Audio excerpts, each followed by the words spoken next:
날마다 쓰는 나의 신앙일기 TV 데일리 큐티 나무향기입니다. 오늘은 아모스 5장 10절에서 13절을 묵상하겠습니다. 우리가 성문에서 책망하는 자를 미워하며 정직히 말하는 자를 싫어하는도다. 너희가 힘없는 자를 밟고 그에게서 미래 부당한 세를 거두었은즉 너희가 비록 다듬은 돌로 집을 건축하였으나 거기 거주하지 못할 것이요 아름다운 포도원을 가꾸었으나 그 포도주를 마시지 못하리라.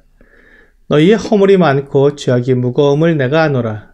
너희는 의인을 학대하며 뇌물을 받고 성문에서 가난한 자를 억울하게 하는 자로다. 그러므로 이런 때에 지혜자가 잠잠하나니 이는 악한 때임이니라. 아모스 선지자는 이스라엘 백성들이 어떻게 하나님을 떠났는지 계속 말하고 있습니다. 사실 이스라엘 백성들은 그들이 하나님을 떠났다고 생각하지 않았을 것입니다. 그들은 베델에서 하나님께 드리는 제사를 드리고 있었고 그들이 하나님의 백성이라는 것을 잊지 않았기 때문입니다.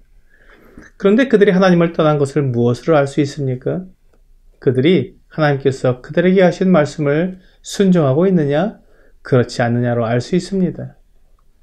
신명기 6장 4절에서 9절까지의 말씀은 우리에게 하나님을 사랑하고 그분을 따르는 자들의 표상이 하나님의 말씀을 순종하는 것임을 말씀하고 있습니다.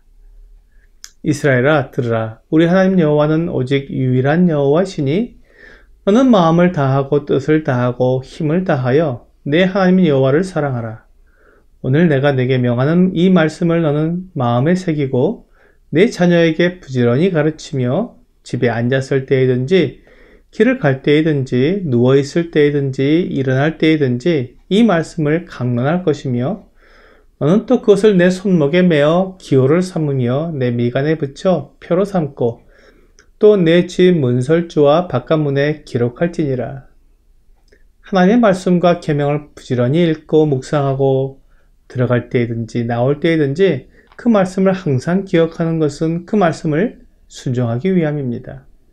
그렇게 하나님께 순종하는 것을 하나님을 사랑하는 것이라고 말씀하고 있습니다. 어떤 사람들은 하나님을 사랑하는 것, 하나님을 믿고 따르는 것을 헌금을 드리는 것이나 예배에 참석하는 것으로 생각하기도 합니다. 하지만 그렇지 않습니다. 사무엘상 15장 22절은 사무엘이 이르되 여호와께서 번제와 다른 제사를 그의 목소리를 청종하는 것을 좋아하심같이 좋아하시겠나이까. 순종이 제사보다 낫고 듣는 것이 순양의 기름보다 나으니 라고 말씀하고 있습니다. 하나님께서 우리가 하나님의 말씀에 순종하고 따르는 것보다 헌금을 드리고 예배에 참석하는 것을 더 좋아하시지는 않습니다. 물론 우리가 헌금을 드리는 것과 예배에 참석하는 것이 필요 없다는 것이 아닙니다. 그건 역시 하나님을 사랑하는 방법이고 하나님께서 우리에게 하라고 명령하신 것들입니다. 그런데 우리가 하나님의 말씀을 순종하지 않으면서 내 방법, 내 생각대로 행하면서 그렇게 해서 번 돈을 하나님께 드리고 예배 시간에 참석하는 것만으로 하나님을 사랑한다고 말하는 것은 잘못된 것이라는 말입니다.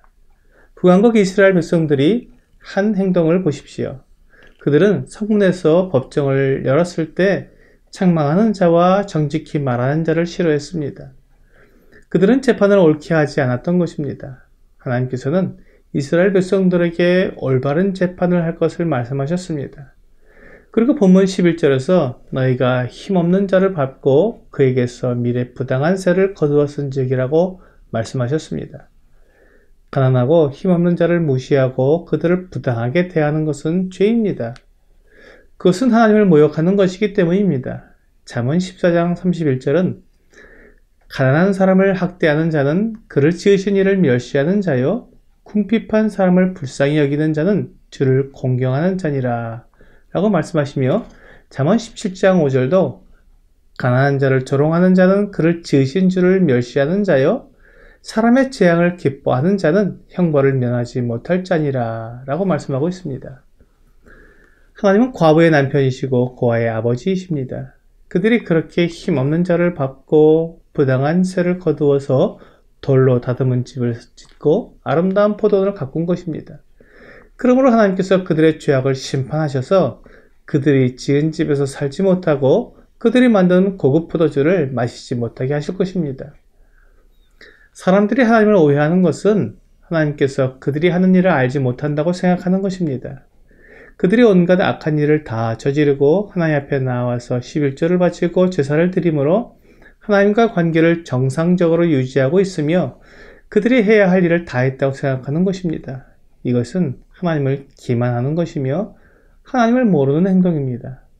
하나님은 우리가 행한 모든 일을 다 아시는 분이시며 우리가 마음속으로 생각하는 모든 것을 다 아시는 분이십니다. 그러므로 하나님께서 나의 죄악에 신속히 보응하지 않으시고 나의 악함에 벌을 내리지 않는다고 하나님이 나의 모든 것을 알지 못한다고 생각하는 것은 하나님을 크게 오해하는 것입니다. 하나님은 기다리시고 기회를 주시는 것입니다. 하나님의 사랑과 은혜를 깨닫고 자신의 악함과 죄악을 깨닫고 하나님께로 돌아올 수 있는 기회를 주시는 것입니다. 그런데 하나님의 이 은혜를 하나님이 모르시는 것으로 오해하면 방탕에 빠지게 됩니다. 하나님은 우리의 모든 것을 알지 못하시는 것이 없습니다. 그러므로 사람들의 모든 죄에 대해 정확히 다 심판하실 것입니다. 하나님은 이스라엘 백성들이 얼마나 잘못된 재판을 했으며 그들이 얼마나 약한 자와 강한 자들을 학대했는지 다 아십니다. 그러므로 그들이 악이 크고 무거움을 아십니다. 그러므로 그분을 두려워해야 합니다. 하나님은 각 사람에 대해 알지 못하시는 것이 하나도 없습니다. 히브리서 4장 12절은 하나님의 말씀은 살아있고 활력이 있어 좌우의 날선 어떤 검보다도 예리하여 혼과 영과 및 관절과 골수를 찔러 쪼개기까지 하며 또 마음의 생각과 뜻을 판단하시나니라고 말씀하고 있습니다. 하나님의 말씀은 우리의 마음의 생각과 뜻을 다 판단하십니다. 하나님의 말씀이 이렇듯 예리하고 모든 것을 다 판단하실진데 하나님은 우리의 모든 것을 다 아시고 모든 말을 다 듣고 계십니다.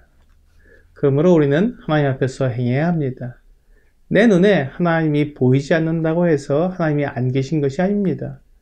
하나님은 내 앞에 계시고 내 안에 계십니다. 그러므로 우리는 모든 행동과 말을 하나님 앞에 있는 것처럼 해야 합니다.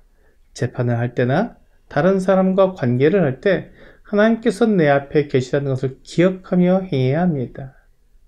오늘의 적용 질문을 보겠습니다. 하나님께서 알지 못하는 것이 있으실까요? 하나님은 모세를 이름으로 아신다고 말씀하셨습니다. 그리고 주 예수님은 하나님께서 사람의 머리털까지도 다 세심받으셨다고 말씀하셨습니다. 하나님은 우리에 대해 알지 못하시는 것이 없습니다. 오늘 나의 모든 것을 다 아시는 하나님을 기억하며 내 앞에 계시고 내 안에 계신 주님 앞에서 모든 삶을 살아가는 여러분과 제가 되기를 주 예수님의 이름으로 기도합니다.